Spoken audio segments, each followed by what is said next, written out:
Assalamualaikum warahmatullahi wabarakatuh. Wahai saudara-saudariku seiman seakidah, masih bersama penerus estafet dakwah Rasulullah SAW, Al-Fakir Haji Muhaimin bin Ahmad, masih membahas dari salah satu pembatal pahala puasa yang ketiga, yaitu an-namimatu. An-namimah, mengadu domba, bukan adu kambing. Barangkali ada dua kambing yang bertanduk diadu di bulan Ramadan membatalkan pahala puasa. Lain pembahasan. Adu domba ini adalah ada dua orang yang akrab, kita adu, si A si B, akhirnya bermusuhan, adu domba. Atau suami istri yang sangat rukun, harmonis, ternyata ada orang yang hasut, punya sifat yang double, mengadu domba. Diadu domba, sang istri, suami istri yang harmonis menjadi bercerai gara-gara orang adu domba tadi. Bahkan di zaman dahulu ketika masih berlaku jual beli budak, ada budak-budak yang hirang latat, ada yang kurus kering, ada yang luar biasa, ya, postur tubuhnya bagus, perutnya kotak-kotak karena sering makan nasi kotak, sispek, ya, luar biasa, kerja keras, makannya sedikit, pokoknya kalau memiliki budak ini sangat beruntung, ya. Akan tetapi penjualnya jujur. Kekurangannya cuma satu, apa? Dia suka mengadu domba. Ternyata ada dua suami istri, saudagar kaya, tertarik dengan budak tersebut. Dia meremehkan penyakit kronis, yaitu mengadu domba, an-namimah.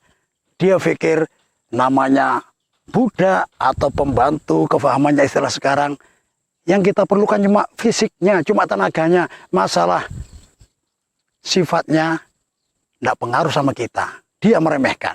Dibelilah budak tersebut. Ternyata sungguhan.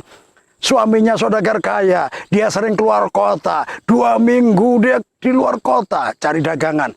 Mulai beraksi sang budak pengadu domba tadi. Wahai Tuan Putri, Tuan Putri, tenang-tenang aja suami pergi sampai 2 minggu.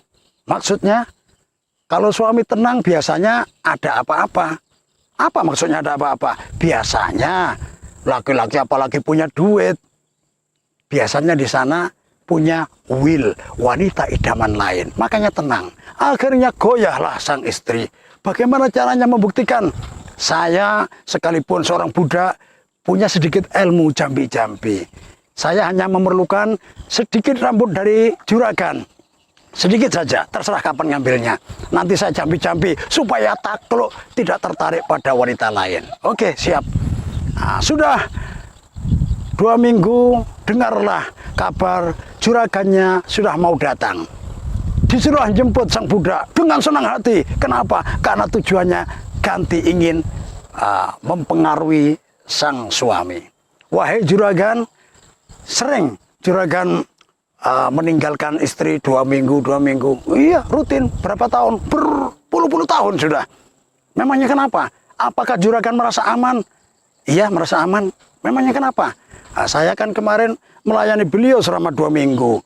Beliau sering keluar. Sepertinya gabung sama tante-tante girang itu. Arisan. Arisan apa? Tupperware, panci, rinjing. Lain. Arisan duit yang menang dapat bonus berondong. Nah, ini sepertinya Tuan Putri kemarin dapat giliran dapat berondong dan sepertinya merasa cocok dengan berondong tersebut. Kalau merasa cocok, Tuan harus hati-hati karena Tuan Putri mulai ada keinginan untuk menguasai harta Anda, dan salah satu cara untuk menguasai harta Anda harusnya membunuh Anda. Apa buktinya? Nanti kalau Tuan Putri mendekati Anda dengan membawa alat tajam yang bisa membunuh Anda, itu berarti apa yang saya katakan benar adanya. Akhirnya ditahan, ya, aku pegang omonganmu. Ternyata sang suami datang yang biasanya luar biasa, ini sudah mulai ada curiga. Langsung pura-pura capek. Sang istri pun curiga, oh ini kecapean, mungkin di luar capek melayani wanita-wanita lain yang diistilahkan kuntilanak, sundel bolong modern, wanita idaman lain. Itu. Jadi capek ngelayani wanita di luar, biarkan. Pura-pura tidur. Nah, ternyata sang istri punya niat, inilah saat yang tepat untuk mengambil rambut sedikit biar dijambi-jambi sama budakku. Cari gunting sudah biasanya. Kalau kita nyari biasanya tidak ketemu. Gunting kecil yang biasanya disiapkan di atas meja tidak ada. Yang ada gunting bunga. Yang pakai gunting bunga besar sekali. Bisa untuk gunting leher. Nah, makanya sang istri megang gunting yang besar. Kebetulan sang suami melihat tidur-tidur ayam. Di depan ada kaca almari. Yang mana kelihatan sang istri megang gunting. Maka mantap, benar apa yang dia katakan budakku. Istriku mulai ingin membunuhku. Maka dia berbalik, merebut gunting tersebut dengan kasar. Tanpa klarifikasi, tanpa bertanya. Langsung gunting tersebut ditusukkan di perut istrinya dengan emosi. Secara bertubi-tubi sampai meninggal dunia. Akhirnya sang budak pun lari ke qabilahnya istri. Wahai qabilah Fulanah binti Fulan. Ya, istri putri Anda, putri Anda dibunuh oleh suaminya. Datanglah satu qabilah, klarifikasi, bahkan tidak sempat klarifikasi. Kenapa putriku kamu bunuh? Dia mau membunuhku? Tidak mungkin.